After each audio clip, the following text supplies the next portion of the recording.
बिस्मिल्लाहिर्रहमानिर्रहीम। अस्सलाम वालेकुम नादरीन, आप यूट्यूब चैनल देख रहे हैं। मैं इमरान खान हूँ। नादरीन, ईरान और अमेरिका में दोबारा से झड़पें शुरू हो गई हैं और मिज़ाइल दागे गए, एक दूसरे के ऊपर फायरिंग की गई शदीद तरीन। ड्रोन्स भी इस्तेमाल किए गए, मिज़ाइल भी इस्तेमाल किए गए, हैवी जो असला है वो इस्तेमाल किया गया। और इस लड़ाई की वजह क्या बनी और पहल किसने की, ये है जी सबसे बड़ा सवाल। अमेरिका की जानिब से इल्ज़ाम लगाया गया कि ईरान ने पहल की है, ईरान की जानिब से इल्ज़ाम लगाया गया कि अमेरिका ने पहल की है। बहरहाल जो वाक़या अभी सामने आ रहा है वो ये है कि अमेरिका क्योंकि एलानिया तौर पे बार बार रोक रहा है, अमेरिका बार बार कोशिश कर रहा है कि ईरान के जो टैंकर्स इस रीजन में आमदोरफ्त करते हैं उनको रोका जाए, जो खाली टैंकर्स जा रहे हैं ईरानी बंदरगाहों की तरफ उनको रोका जाए, और जो भरे हुए ईरानी टैंकर्स निकलने की कोशिश कर रहे हैं तो उनको भी रोका जाए।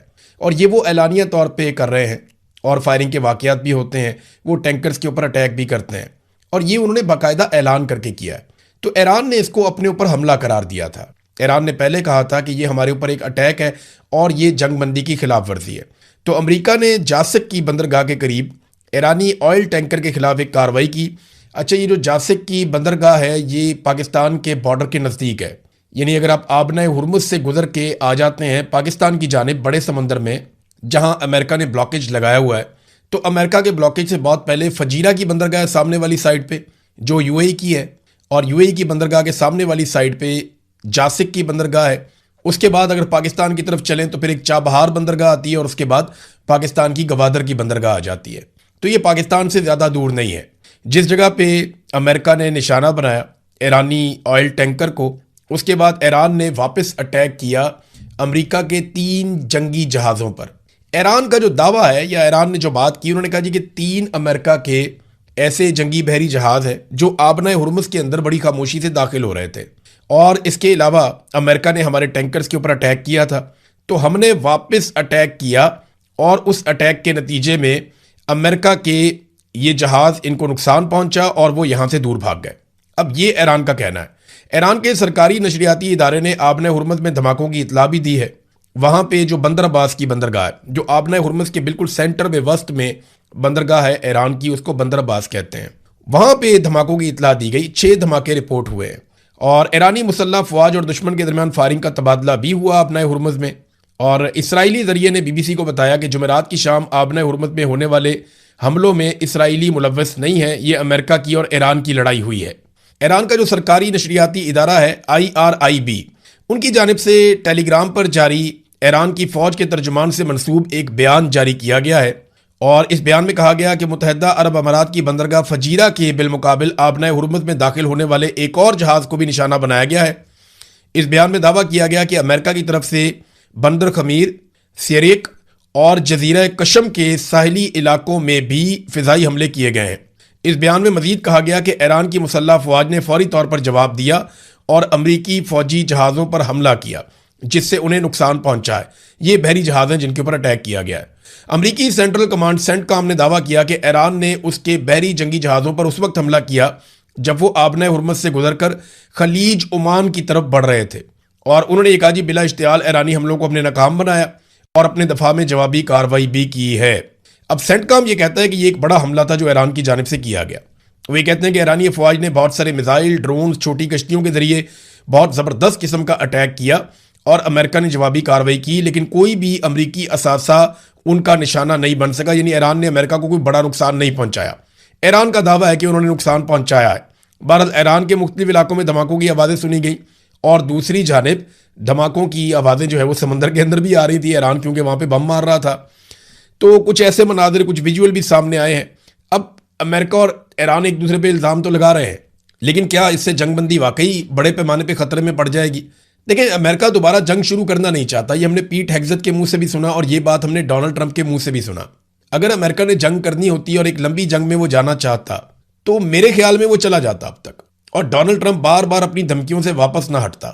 यानी डोनाल्ड ट्रंप ने कम से कम, मैंने आपको पिछले वीलॉग में बताया कि 8-9 मरतबा डेडलाइन दी, और हर मरतबा वो अपनी डेडलाइन के बाद सिर्फ एक नई डेडलाइन ही दे पाए, और उन्हें इस बात की समझ आ गई कि ईरान को मारेंगे तो वो वापस मारेगा। और आबना हुरमुज़ को ताकत के साथ अमेरिका तो खुलवाने से रहा कि अमेरिका, इसराइल और अरब ममालिक मिलकर आबना हुरमुज़ को ताकत के बलबूते पर नहीं खुलवा पाएंगे। ये पूरी दुनिया से प्रेशर डालना पड़ेगा, खासतौर पर चाइना और रशिया इसमें रोल प्ले कर सकते हैं लेकिन चाइना और रशिया ये समझते हैं कि ईरान के साथ अमेरिका ने ज्यादती की है और ईरान ने जो किया वो अपने दिफा के अंदर किया है। बहरहाल डोनाल्ड ट्रंप से रब्ता हुआ और एबीसी न्यूज ने डोनाल्ड ट्रंप से टेलीफोन पर बात की है। तो डोनाल्ड ट्रंप ने कहा, जनाब कि ईरान के साथ हमारी किसी किस्म की जंगबंदी खत्म नहीं हुई और जंगबंदी अभी तक बरकरार है।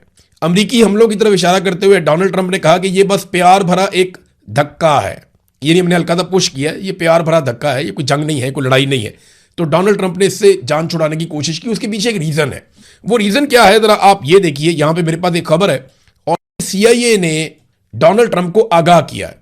ये ऐसा नहीं है कि ये खबर बिला वजह ऐसे फैल गई या किसी मीडिया रिपोर्ट के अंदर से निकली या कोई ईरान का दावा, नहीं, ये सीआईए का एक दावा है और उनकी रिपोर्ट है और ये इंटरनेशनल मीडिया में छप चुकी है।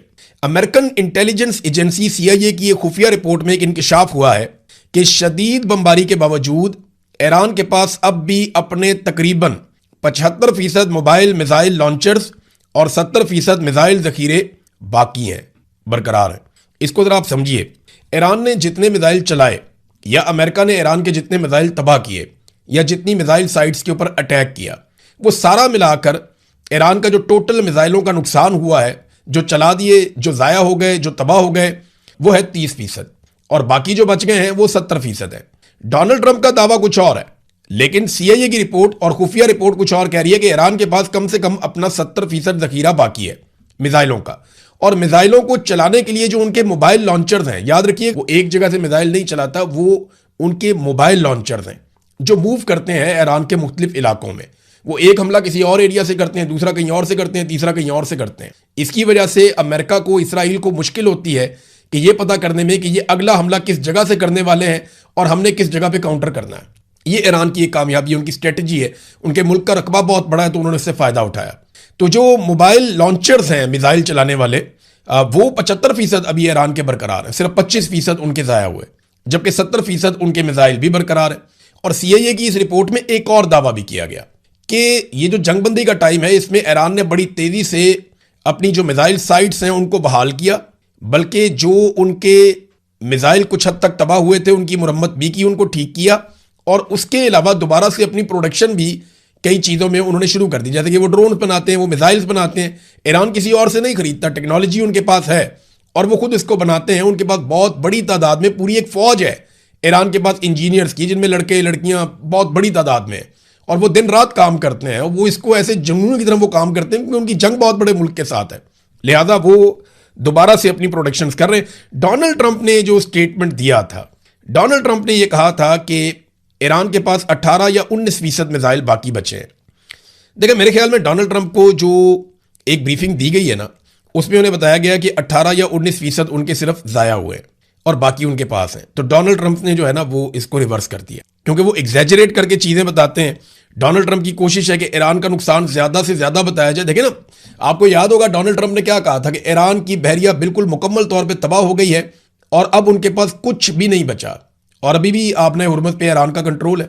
अगर बहरिया ना होती तो वो कंट्रोल कैसे करते? फिर अमेरिका ने कहा कि उनकी एयरफोर्स मुकम्मल तौर पे तबाह हो गई है, कुछ भी बाकी नहीं बचा। उनके हेलीकॉप्टर आते हैं, अब भी अटैक करते हैं, तो वो तो बाकी हैं अभी भी। फिर मिसाइल्स के बारे में जो कुछ कहा गया वो भी उल्टा हो रहा है। सीआईए की ये रिपोर्ट जो है ये बताती है कि अमेरिका के लिए जंग आसान नहीं होगी। अमेरिका अपने मिसाइलों का आधा जखीरा इस्तेमाल कर चुका है, ईरान के लगभग 70% बाकी है। तो ये एक अलार्मिंग सिचुएशन है। दोबारा लड़ाई लगती है तो डोनाल्ड ट्रंप के लिए, अमेरिका के लिए मजीद मुश्किलात होंगी। खासतौर पे देखें ना, अमेरिका के अंदर प्रेशर बहुत ज़्यादा बढ़ता चला जा रहा है डोनाल्ड ट्रंप के लिए, क्योंकि वहाँ पे पेट्रोलियम मसनूआत की कीमतें बढ़ रही हैं। यहाँ इसके ऊपर एक रिपोर्ट भी आ गई है, बल्कि अमेरिका में सर्वे हुआ है और लोग काफ़ी नाराज़ हैं डोनाल्ड ट्रंप से। अमेरिका में पेट्रोल की कीमतों में तारीखी इजाफे ने शहरियों की बड़ी तादाद को शदीद माली दबाव में मुब्तला कर दिया है। ये रिपोर्ट ये बता रही है कि 3 मुश्तरका सर्वे किए गए हैं अमेरिका में और शहरियों की बड़ी तादाद ने शदीद माली दबाव में होने का इशारा दिया।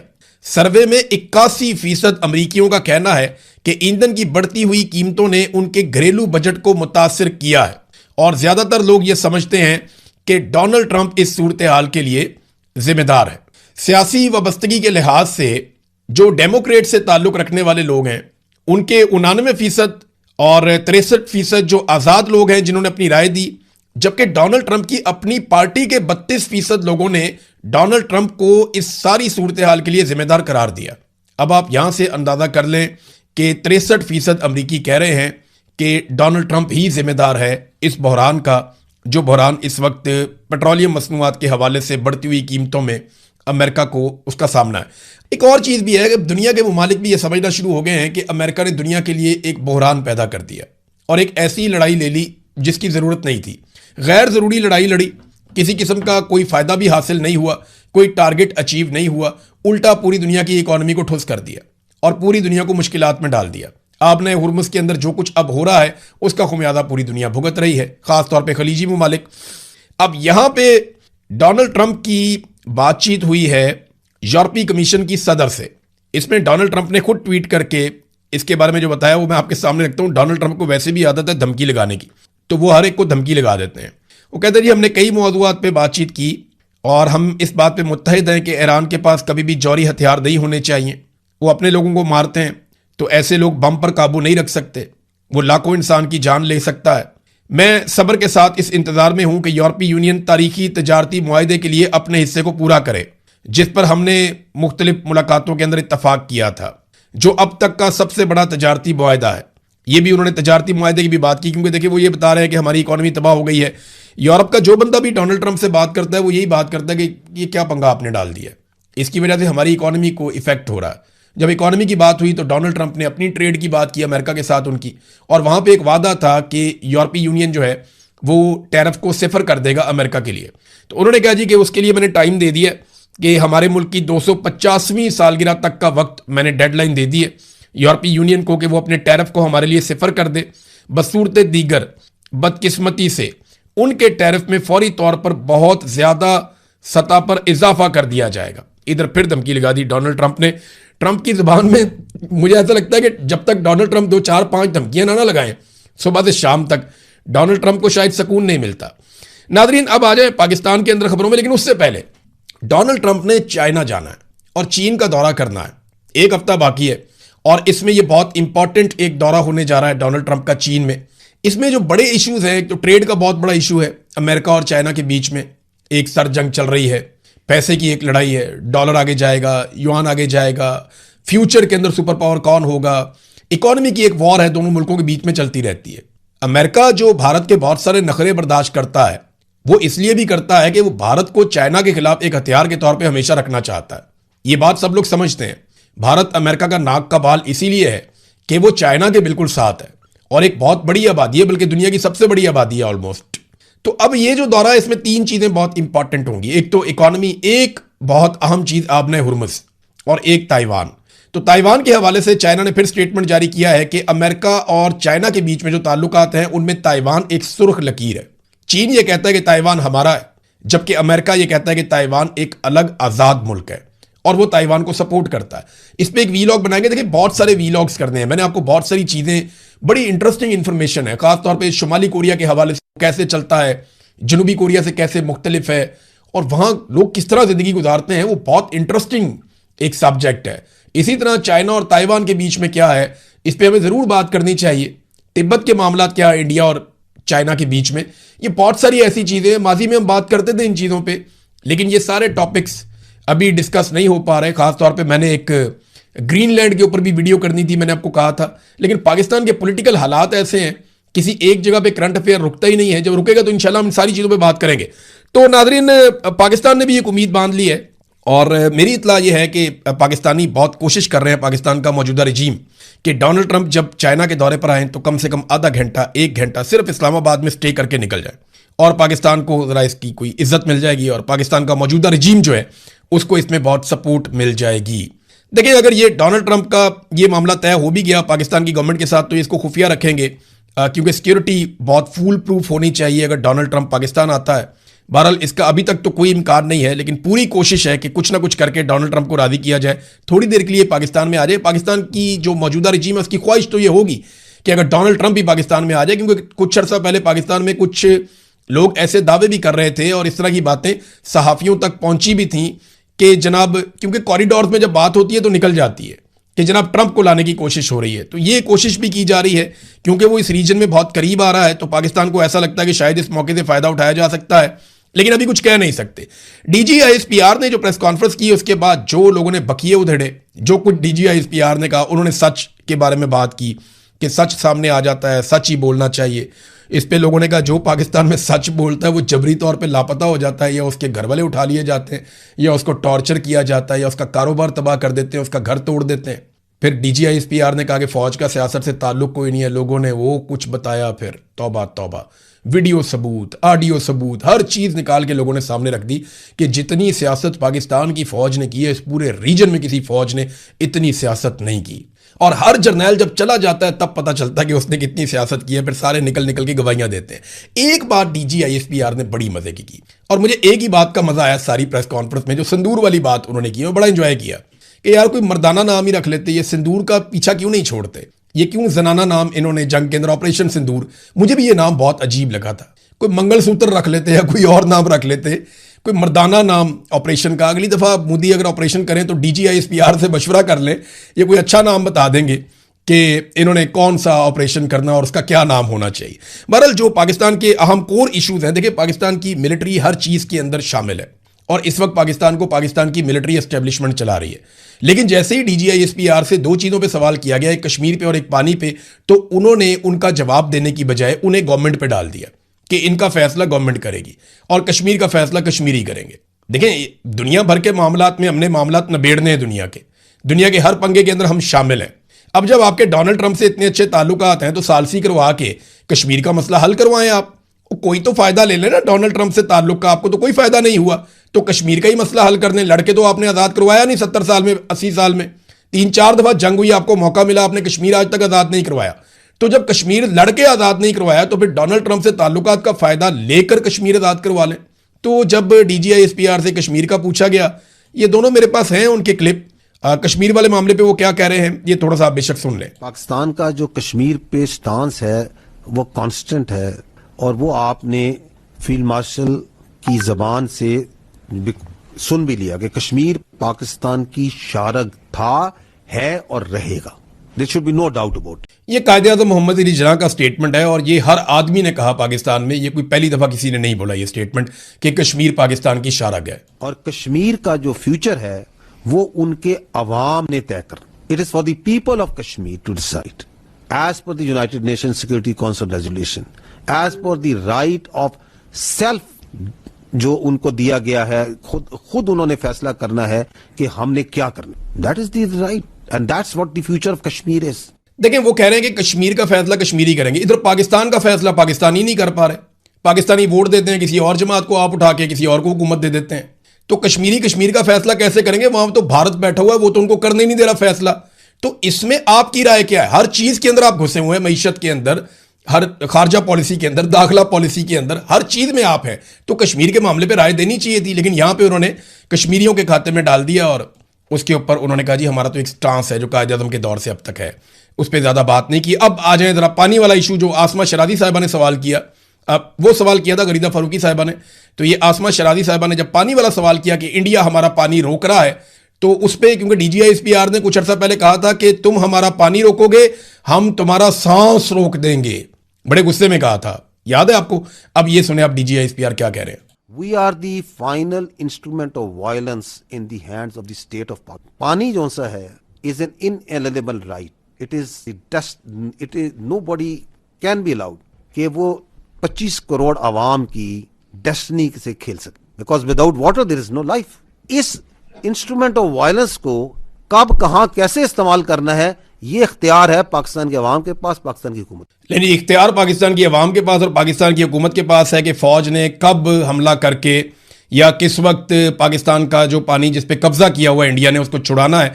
ये एक एक्ट ऑफ वॉर है। ये पाकिस्तान की गवर्नमेंट ने और पाकिस्तान की फौज ने कहा था कि पानी रोकना एक्ट ऑफ वॉर है, और डीजीआईएसपीआर ने कहा था तुम हमारा पानी रोकोगे हम तुम्हारा सांस रोक देंगे। अब इंडिया ने 1 साल से पानी रोका हुआ है, लगातार वो पानी रोक रहा है पाकिस्तान का।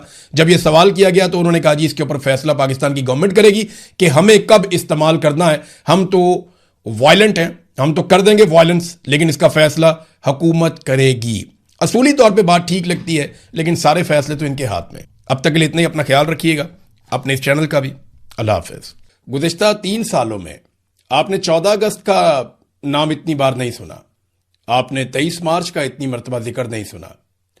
आपने 16 दिसंबर का इतनी मरतबा जिक्र नहीं सुना जिस तारीख को पाकिस्तान 2 टुकड़े हो गया था। आपने 6 सितंबर का इतनी मरतबा जिक्र नहीं सुना जितनी मरतबा आपने 9 मई का जिक्र सुना। कुछ हो जाए 9 मई, ये हो जाए 9 मई, वो हो जाए 9 मई। ये 9 मई है क्या? पाकिस्तान तहरीक इंसाफ की सबसे बड़ी सियासी गलती या इस मुल्क की सियासी तारीख का सबसे बड़ा फॉल्स फ्लैग ऑपरेशन। बिस्मिल्लाहिर्रहमानिर्रहीम। अस्सलाम वालेकुम नादरीन, आप यूट्यूब चैनल देख रहे हैं, मैं इमरान खान हूं और ये एक स्पेशल डॉक्यूमेंट्री है 9 मई के हवाले से। नादरीन, आज हुकूमत से या मौजूदा रजीम से कुछ भी गलत हो जाए, ये हुकूमत 9 मई के पीछे जाकर छुप जाती है। हम इन चीजों पर तफसील से बात करेंगे, मगर इससे पहले हम देखते हैं कि 9 मई का वाकया असल में है क्या। लेकिन एक मिनट ठहरे, इससे पहले मैं आपको एक खबर दिखाता हूं। ये देखिए खबर, ये एक्सप्रेस न्यूज पे छपी है और ये खबर है 9 मई की सुबह की। 9 मई को दोपहर को इमरान खान साहब को गिरफ्तार किया गया, लेकिन सुबह जो खबर छपी वो एक दिन पहले ISPR की जानिब से जारी की गई। पाकिस्तान तहरीक इंसाफ के चेयरमैन के आला फौजी अफसरान पर इल्जामात नाकाबिले कबूल हैं। इदारा झूठे और गलत प्रोपेगेंडे के खिलाफ कानूनी चाराजोई का हक महफूज रखता है, ये फौजी तर्जुमान ने कहा। बगैर किसी सबूत के चेयरमैन PTI ने हाजिर सर्विस फौजी अफसर पर इंतहाई गैर जिम्मेदाराना और बेबुनियाद इल्जाम आयद किया, जो काबिल मुजम्मत और अफसोसनाक है। 1 साल से फौजी और इंटेलिजेंस एजेंसियों के एहलकारों को सियासी मकासद के लिए निशाना बनाया जा रहा है। सियासी रहनुमा कानूनी रास्ते का सहारा लें और झूठे इल्जामात लगाना बंद करें। यह 9 मई की सुबह खबर लगी है अखबारात में। यानी अपना मूड बता दिया पाकिस्तान के सबसे बड़े ताकतवर इदारे ने, जिनके पास बंदूक है, पाकिस्तान की मिलिट्री एस्टेब्लिशमेंट ने, उनका ISPR जो तर्जुमान है, उन्होंने सुबह बता दिया अखबारात के अंदर कि उनका मूड क्या है। और वो इमरान खान के बारे में, एक सियासी रहनुमा के बारे में बराह रास्त एक स्टेटमेंट जारी करते हैं और अखबारात को कहा जाता है कि इसको फ्रंट पेज पे छापा जाए।